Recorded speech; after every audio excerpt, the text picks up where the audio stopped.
శుభ తరుణాన పూజ్య బాపూజీ, పండిట్ జవహర్లాల్ నెహ్రూ, సర్దార్ వల్లభాయ్ పటేల్ త్యాగనిరతిని, ధైర్యం, శక్తి సామర్థ్యాలను స్మరించుకుంటూ ఆ మహానుభావులు కలలుగన్న భారతావనిని నిర్మించడానికి మనమందరం పునరంకితమవుదాం. స్వల్ప వ్యవధిలోనే తెలంగాణ స్థిరమైన ఆర్థిక ప్రగతితో సుసంపన్న రాష్ట్రంగా అవతరించింది.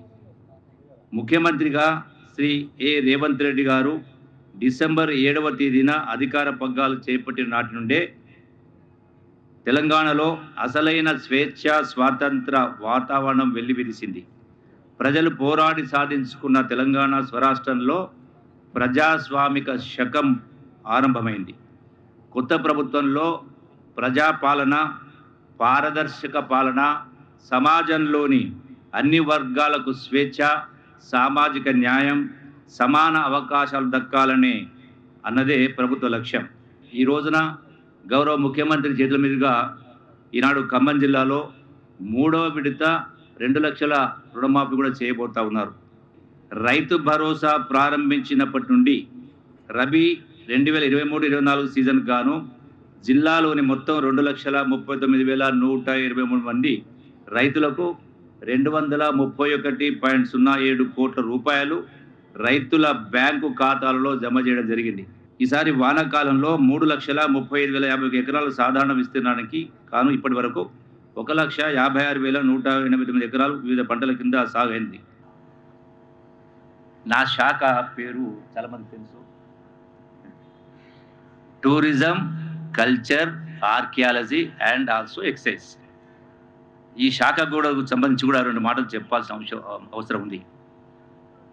సంబంధించిన శాఖ మంత్రిగా బాధ్యతలు నిర్వర్తిస్తూ ఈ రోజున కల్చరల్ శాఖ అంటే సాధారణంగా ఆటపాటలు, డ్యాన్సులు అనుకుంటారు, డ్యాన్సుల మంత్రి అనుకుంటారు. కల్చర్ అంటే జీవన విధానం. ఈ రోజున ఈ జీవన విధానం ధ్వంసమైంది కాబట్టే ఈనాడు రాష్ట్రంలో అయినా దేశంలో అయినా జరుగుతున్నటువంటి కష్ట నష్టాలకు సంబంధించి, అనర్థాలకు సంబంధించి, అఘాయిత్యాలకు సంబంధించి ఈ జీవన విధానం ధ్వంసమైన కారణంగా ఈ పరిస్థితి నెలకొంది. అందుకని కల్చరల్ శాఖ ద్వారా, కల్చర్ అంటే జీవన విధానం కాబట్టి ఈ జీవన విధానాన్ని మార్చాల్సిన అవసరం ఉంది. ప్రభుత్వాలు చేసే పనులు ప్రభుత్వాలు చేస్తూ ఉన్నాయి. పౌరులుగా మనం కూడా ఒకనాటి పరిస్థితి పోల్చుకుంటే ఈనాటి పరిస్థితి చూసుకుంటే జమీన్ ఆస్మాన్ ఫరక్ ఉంది. ఎందుకంటే కొంత బాధతో చెప్తా ఉన్నాను. ఈ రోజున ఆరోగ్యాలకు సంబంధించి రోజు 1 గంట మనది కాదనుకుంటే 100 సంవత్సరాల నిండు జీవితం మనదే. ఈరోజు ఎక్కడ ఏ హాస్పిటల్ పోయినా కూడా సినిమా థియేటర్లో గొప్ప హీరో మొదటి సినిమా రిలీజ్ అయితే ఎట్లయితే విపరీతంగా ఒకరిపైన ఒకరు నిల్చొని టికెట్ల కోసం తాపత్రపడతా ఉంటారో ఈరోజు హాస్పిటల్లో కూడా ఆ పరిస్థితి వచ్చింది. దీనికి కారణం ఎవరినో నిందించాల్సిన అవసరం లేదు, మన ఆహారపు ఆరోగ్యపు అలవాట్ల కారణంగానే ఇది జరుగుతూ ఉంది.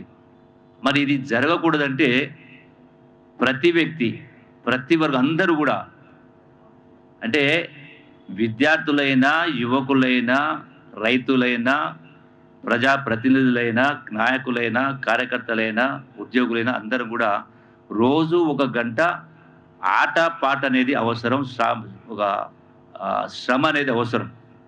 కాబట్టి తల్లిదండ్రులను కూడా సమాజంలో అందరం కూడా మన పిల్లల పట్ల శ్రద్ధ వహించాలి. ఈనాడు దురలవాట్లకు లోనవుతా ఉన్నారు.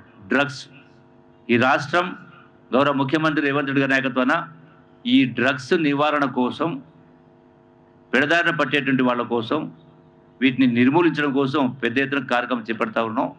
అయితే తల్లిదండ్రులు కూడా పిల్లల పట్ల, వాళ్ళ యొక్క నడవడి పట్ల ప్రతిరోజు ప్రతినిత్యం గమనించాలి. అటువంటి అలవాట్లకు దూరం అయ్యే విధంగా వాళ్ళు శ్రద్ధ తీసుకోవాల్సిన అవసరం ఉంది. దీనికోసము త్వరలోనే ఈ యొక్క చైతన్యం పరచడం కోసం జీవన విధానాన్ని, ఒకనాటి విలువల్ని, జీవన విధానాన్ని పరిపుష్టం చేయడం కోసం, వాటిని పునరుద్ధరించడం కోసం ఈ యొక్క కవుల్ని, కళాకారుల్ని అందరినీ కూడా మేధావుల్ని సమీకరించి ఒక సంఘటిత శక్తిగా ఏర్పాటు చేసి రచనలు, ఆటపాటలతో ఈ ప్రజల్ని చైతన్యం చేయడం కోసం అన్ని వర్గాల ప్రజల్ని కూడా సంఘటన చేస్తూ, అందరినీ భాగస్వామ్యం చేస్తూ ఈ యొక్క వాతావరణాన్ని పూర్తిగా మార్చడం కోసం ఈ యొక్క కల్చరల్ శాఖ ద్వారా మా వంతు ప్రయత్నం చేస్తామని చెప్పని జిల్లా వాసులకు, రాష్ట్ర ప్రజలను కూడా విజ్ఞప్తి చేస్తూ, అట్లాగే టూరిజం సంబంధించి కూడా ఒక విజ్ఞప్తి చేస్తూ ఉన్నాను. మన దేశానికి సంబంధించి కనీసం వారానికి 2 రోజులు కాకపోయినా నెలకు ఒక్క రోజైనా ప్రతి వ్యక్తి కూడా ఈ యొక్క నెలకు ఒక్క రోజైనా గడపాల్సిన అవసరం ఉంది. ఎందుకంటే ఆహ్లాదం కోసం, కొత్త ఆలోచన రావడం కోసం, ఆరోగ్యం కోసం గడపాల్సిన అవసరం ఉంది.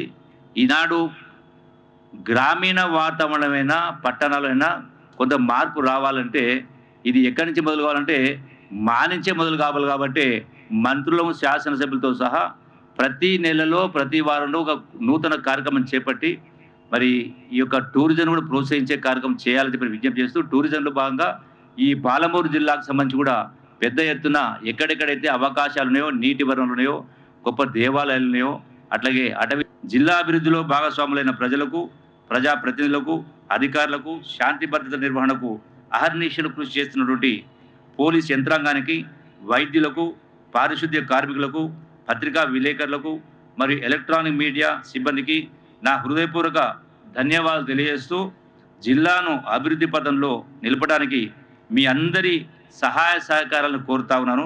మీ అందరికీ హృదయపూర్వక నమస్కారం తెలియజేస్తూ, అందరూ భాగస్వాములు కావాలని చెప్పి విజ్ఞప్తి చేస్తూ సెలవు తీసుకుంటున్నా. జై హింద్, జై భారత్, జై Telangana. Thank you very much. మరిన్ని వీడియోస్ కోసం ఛానల్ ని సబ్స్క్రైబ్ చేయండి. లేటెస్ట్ అప్డేట్స్ కోసం వాట్సాప్ ఛానల్ ని ఫాలో చేయండి. అండ్ లింక్ డిస్క్రిప్షన్ లో ఉంది.